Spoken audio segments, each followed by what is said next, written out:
All right, guys, give me a second. Just trying to work out the kinks of technology.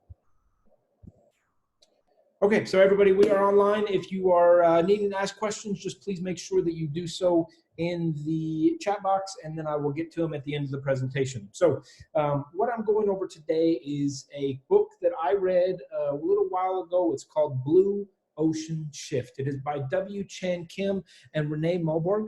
Basically, this is a book that kind of thinks about the concepts that we talk about on a regular basis. Now, why I decided to put that into a training today is because on Inman this morning, there was an article that actually talked about the blue ocean shift of real estate and what that means in the grand scheme of things. So let's talk about what a blue ocean shift is. So there is a red ocean out there and there is a blue ocean out there. What do we want to be in is a blue ocean. And the reason is because it is the state of art of innovation. It is the place in which we create a marketplace. It is the place in which we decide to create a market for us rather than playing like every other fish out there and working in the red fish or red ocean shift, basically. So a red ocean is what we are right now. It's the 2,300 real estate agents in El Paso and the 400 agents in Las Cruces, and we're just grinding at the same wheel that everybody else is doing. And you need to be able to shift beyond that, because what happens, and I'll show some demonstrations of this, is you become stagnant. You become that standard of practice, and you end up losing the actual benefit that you could gain by looking at it in a different fashion. So great book. I would suggest that you write this down. It is called Blue Ocean Shift by W. Chan Kim and Renee Mauborgne. So basically what it comes down to is this. Do you want to be a codec, right? Kodak dominated the photography field for a long time. They had created a film that you could put on a computer screen, and it made the film completely privacy screened. This was a massive improvement on some of the film that you put out there on a regular basis, and they made their market share by the patents that they put out there. But what ended up happening is that's all they paid attention to. They forgot that their innovation that got them to where they were was not going to progress them to the next stage. And what was going to happen is the next innovator, the next disruptor, if you will, would enter the marketplace. So nobody was going to compete on the film industry anymore. Nobody was going to compete on better film. What they decided to do is now create a different marketplace, which was now digital photography. Now, the crazy part about this equation is that Kodak was offered to buy the first digital camera in the marketplace. And they actually stub-nosed it. They said, no, we're not interested. It's not something that's going to take off, and we're not going to play that game. So they actually decided to eliminate the one thing that had created their business. So you want to avoid the Kodak, because in that they had always relied on their patents. They had waited to maintain on them, but they ended up getting overturned by the fact that they didn't pay attention to the one thing that had made them super strong in the beginning. This has also happened with companies like Blockbuster or the traditional travel agent. Traditional travel agents thought that they could keep and maintain their business by just keeping the relationship. But what they failed to realize is that there was a different marketplace out there that was going to change everything.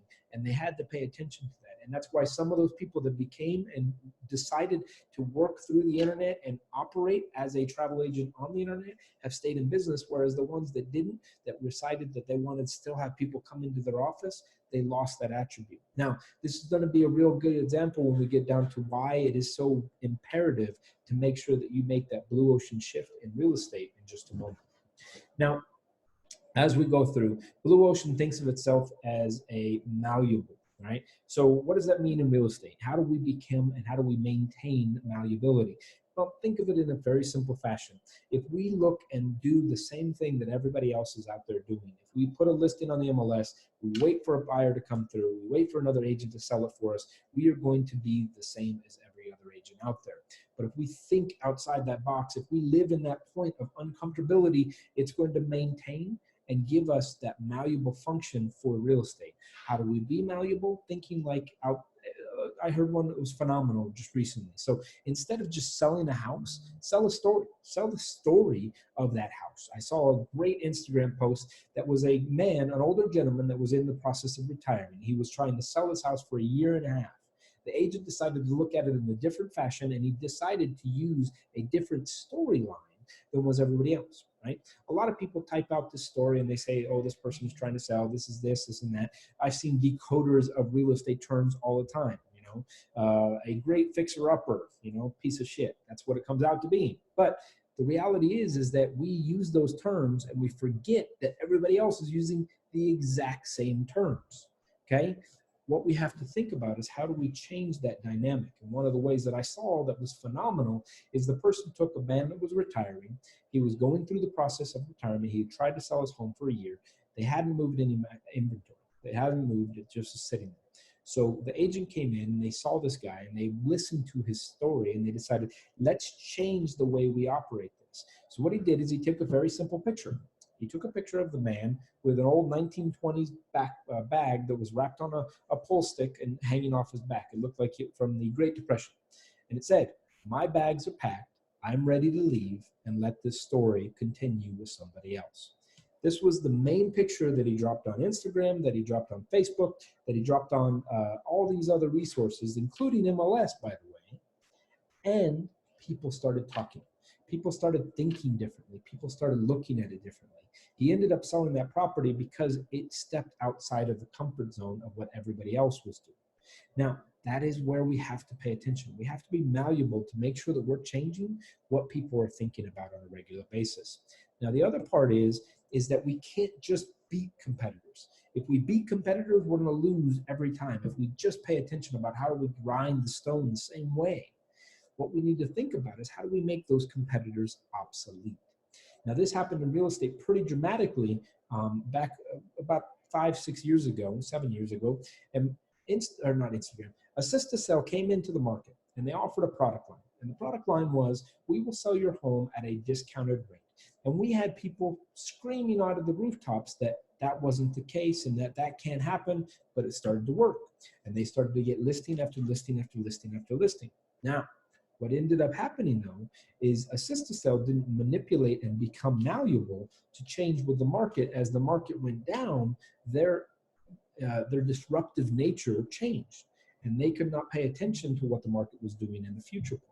So you have to think about how to make the other competitors obsolete rather than just trying to compete with them at the same level. Because as the market started to diminish, Assist-to-Sell was still trying to compete at the same amount, but they were using way less dollar. Whereas with the traditional marketplace, they could still use that higher commission rate and maintain as the market started to diminish. And they started, and I started to get into things like, sorry guys, you didn't tell me my audio was bad. All right, is that better? Hopefully. So as we go through this process, we have to realize that we have to change and operate differently on a regular basis. So as we go through this process, we have to make sure that we are not just trying to compete at the same level as everybody else. And we're not just trying to beat them at everything else. What we're trying to do is make them obsolete so they don't come back and get us whenever the market shifts, okay? Now, one other big item, don't fight for market share, create market demand. So a way to think about this in real estate is everybody out there is just trying to get that next sale coming through the process, right? They're trying to get the next sale, the next sale, and the next sale. But if they were able to create that process where it creates market demand, similar to the story I just mentioned, where it created a story that people wanted to engage with, well, now you have a market demand and you actually bring people to you. This is something that a lot of people mistake. And they use in that story that I talked to you about on Inman, they talked about how Zillow was doing this, right? Zillow is going to beat us every single time when it comes to searching product line. We can tell a client all day long that, hey, client, pay attention to the fact that Zillow is not giving you the correct information. And we can say that 100 times out of 100. But the problem is that we're going to forget the reality is that people are still going to land there because directory sites will always beat us out. If we pay attention to how we're using what's called SEO on our websites to bring people to our websites for different reasons. Give them knowledge that they can't find on Zillow. Give them knowledge that they can't find on Trulia. Give them knowledge that they can't find on Realtor.com. Give them knowledge that is specific to what they might be looking for. Talk about the local park instead of talking about all the real estate in the area. Talk about something that they can't find information about, because then they'll come to your site instead of Zillow or Trulia or Realtor.com, and they'll think about you. This is how you have to make that blue ocean shift from where everybody else is in the red ocean, just sitting here trying to grind at the same thing. Move yourself to a place where you're actually creating value for everybody out there. Now, you have to make sure that you keep this cost low. I do this training channel for one specific purpose and one specific purpose only, and that is to offer you out there opportunities to be able to do things at low cost. My Zillow training that I did is a low-cost way to maximize what Zillow is spending millions and millions and millions of dollars out there to get in front of people. But you adding one little extra layer that is at no cost to you to bring them back over to you as a client. Low cost, but while being distinct.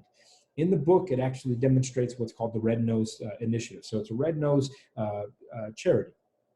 So they basically said, hey, rather than creating these great galas that draw in huge benefactors to get great amounts of money, why not think about it differently and go after the masses that will pay $1 for a red nose and do small things and allow everybody to participate, rather than trying to create just that benefactor function coming in. You know, they talk about the fact in this particular part of the book, they talk about charities in general. There's tons of charities out there. But how do you differentiate yourself from other people? How do you become different than the 2,300 realtors out there that are doing the same exact thing, posting their listings on the internet, doing this, doing that, doing open houses? How are we going to separate ourselves from being that basis? But how are we also going to do it? By keeping our costs low so we don't go outrageous, and to be distinct. How do we make ourselves stand out to the marketplace? Now, other parts about it are coming to the thought process of humanness, okay? So humanness is something that we forget is oftentimes in play. How do we actually take a shift from what we're traditionally taught to do? You know, how do we change that dynamic by opening those trains of thoughts? These are 3 thoughts processes that we can operate, right? So atomization. So taking it down to its smallest level. Don't think, how am I going to eat the elephant? How am I going to eat the first bite of the elephant? And then how am I going to eat the second bite of the elephant? Rather than thinking just about the elephant, we have to pay attention to the small little details in the equation, because if we pay attention to just the big picture, we'll miss everything because we'll stop paying attention to the small things to get us to the big picture. Big item here, you have to be firsthand discovery. You have to be where things are tangible. Apple uses a great resource in this, okay? So Apple, when they decided to use the iPod, they decided to go after small segments. So rather than offering it to the public masses, they offered it to just Mac users initially. So they offered the iPod out to just Mac users. You couldn't use it if you had a PC or anything like that. So you think of this like a small bullet, okay? So they were shooting small bullets to identify if they were hitting on target. Once they identified that the target was there and it was going to work by offering the iPod and then iTunes, then they decided, okay, let's go after the entire market because these 2 segments are really seeing success. And then they shot off their cannon, right? And their cannon hit the entire marketplace. And now we all carry these things around, which stem from the iPod, right? So we have to think about that in the same aspect. How do I get my delivery to the right place where it's going to have the best opportunity to succeed? And how are we going to test it to make sure it works? Now, there are valuable opportunities across the board on how to do this. How do you go after the right open house? Well, you start aiming for the right people. How do you go after the right part of niche marketing in luxury listings or in multifamily listings? You segment down to the people that are actually going to be tangible at that. You test something out, and then you expand upon it from there. Now, on the next one, it's got to be the fair process, right? So you're bringing this out, you're rolling it out to your team or to your people or to your clients. You have to have some parts of that, right? So fair process means basically using things like engagement, explanation, and expectation. So what does that mean? Engagement means you need to ask questions. You need to get on forums like our internal page. You need to ask questions on a constant basis to make sure that people are paying attention and are going to give you their input. Okay, if you don't get input from other people, you're going to miss out the entire equation. but you have to also explain yourself. You have to have the ability, that's explanation obviously, you have to have the ability to tell people what you're actually trying to accomplish. Because if you just shoot for the stars and don't tell anybody about it, they're not going to know that you took off from Earth, right? They're not going to know that you're in the middle of between here and the stars. You have to talk to them about what is actually happening. You have to talk to Andrew about, hey, I'm going to try this out. Bounce the ideas off. No, don't let them defeat you, but listen if they have corrective criticism. Listen if they have things that could help you in that process. And the next part is setting expectations. Now, this is both on the client side and your side. You can't get immediate results. It won't happen. So you need to make sure that you set an expectation for when those results will actually happen. Remember, we talked about red ocean, blue ocean. Red ocean is everybody just constantly moving. You get a phone call, you go show a property. You show a property, you get a contract. But what if you were going to change the dynamic? Make sure that you have expectations of when those things are starting to work for you, okay? You have to constantly keep up with those processes. So as we go through this, guys, remember, I want to get back to the part that this book is phenomenal. It gives you an opportunity and shows you all the details. All the way back to A Blue Ocean Shift by W. Chan Kim and Renee Mauborgne. So, guys, one of my big goals this year was to make sure that I read the right amount of books and that I got into the right amount of information.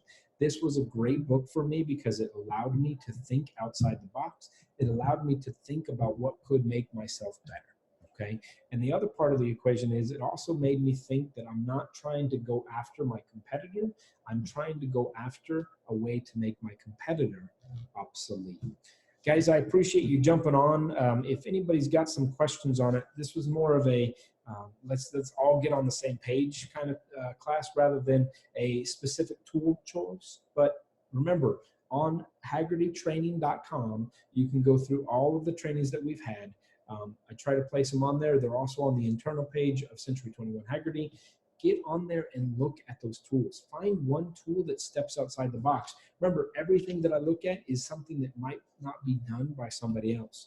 The whole process of using Zillow listings to build your business, that was completely based on the fact that I found that through somebody and it's working out phenomenally, and then you can go one step further. If you guys are Instagram followers, go on to a company called Mark Z Sells. It is a gentleman out of Detroit, Michigan. He sells a ton of homes. He did an Instagram TV about a week ago, and it basically walked through the process of him making an expired call out there. But the thing is expired calls have been around forever, right? But how does he do it differently in an effort to make sure that he's getting better reaction from it, in a way to make sure that he's getting actual people to make commitment to it. In that particular call, he's a live phone call on the phone while he's doing this, and he has the guy on the other line says, "You're the 35th agent that has called me." At the end of the conversation, Mark sets an appointment with him, and he ends up getting the listing.